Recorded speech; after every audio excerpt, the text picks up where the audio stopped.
Welcome to the WHHI-TV Daily News. It's another beautiful, although a bit windy day today in the Lowcountry. I'm Betsy McDaniel, and here are today's headlines. Much of the nation watched Alec Murdaugh admit that he is a liar on the witness stand when he was trying to beat murder charges. But now he has put it in writing. The Nautilus Insurance Company is trying to get back more than $4 million that Alec Murdaugh admits he stole from the family of housekeeper Gloria Satterfield, who died at the Murdaugh's home 5 years ago. In new court filings, Murdaugh admits that he took the money and also invented the statement that Satterfield tripped over the family dogs, fell, and hit her head. Murdaugh also says in the court filing that his banker Russell Lafitte and lawyer Corey Fleming did not conspire with him in the insurance fraud. This federal case does not yet have a trial date, and SLED is continuing to investigate what actually happened to Gloria. May is budget season in the Lowcountry, so you're going to hear plenty about school budgets, county budgets, and town budgets this month. Hilton Head's Town Council is taking the lead, approving the first reading of its budget for the next fiscal year that totals nearly $130 million. Good news, no tax increase for residents.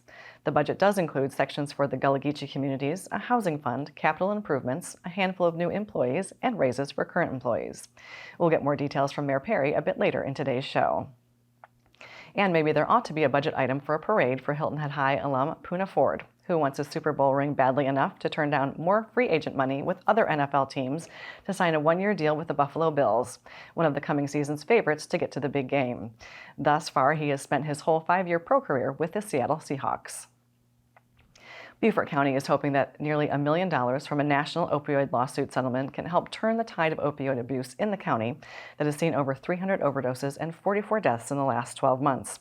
The county is planning to use its share of the settlement to hire 3 full-time employees to set up strategies to combat the epidemic, including a human services counselor within the Beaufort County Jail. The county will also work with the school district to start education on opioids earlier. County Council Chairman Joe Passament says it's important to destigmatize opioid abuse because it affects all classes and all incomes.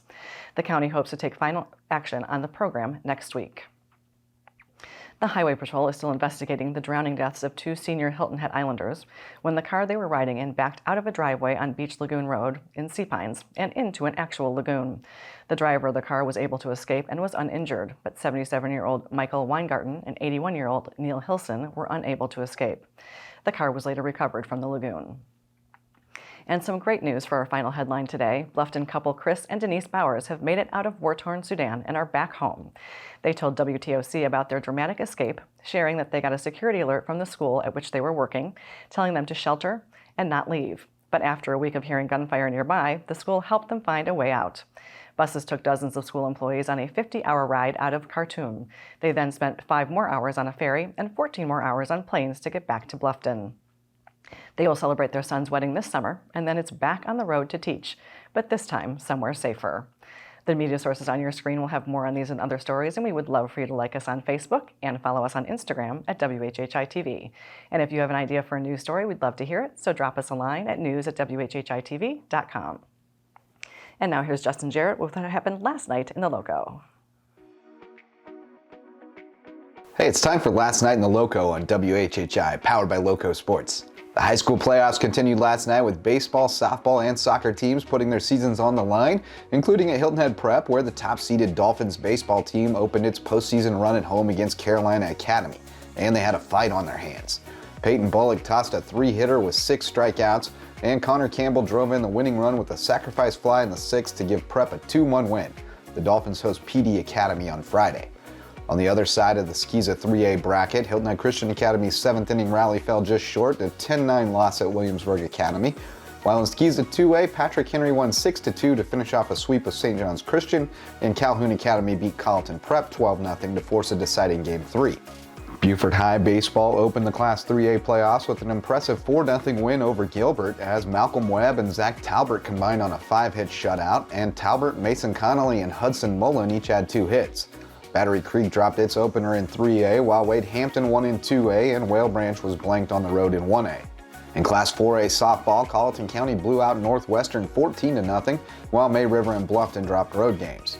But it was a better night for the Sharks and Bobcats on the soccer pitch, as both advanced in the 4A girls bracket, along with Beaufort in Class 3A, while Battery Creek, Wade Hampton, and Bridges Preps girls bowed out. For LowcoSports and WHHI, I'm Justin Jarrett. Until next time, go Loco.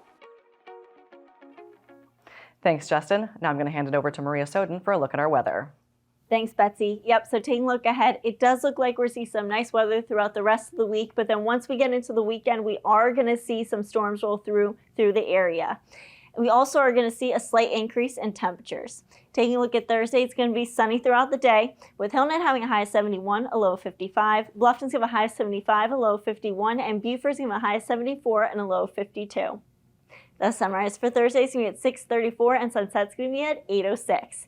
Taking a look at the beach tides, high tide is going to be at 9 a.m. and low tide is going to be at 4:10 p.m. Taking a look into the rest of the week and into the weekend, Friday it's going to be partly cloudy with highs in the 70s and lows in the 60s. Come Saturday, it's going to be sunny to partly cloudy with a passing shower during the day. Highs are going to be in the upper 70s, lows in the mid 60s. And then come Sunday, it's going to be sunny to partly cloudy with scattered thunderstorms throughout the day, but should be clearing up by the evening. Highs are going to go up into the 80s, lows in the mid 60s. That's it for today. Let's hit it back to the desk.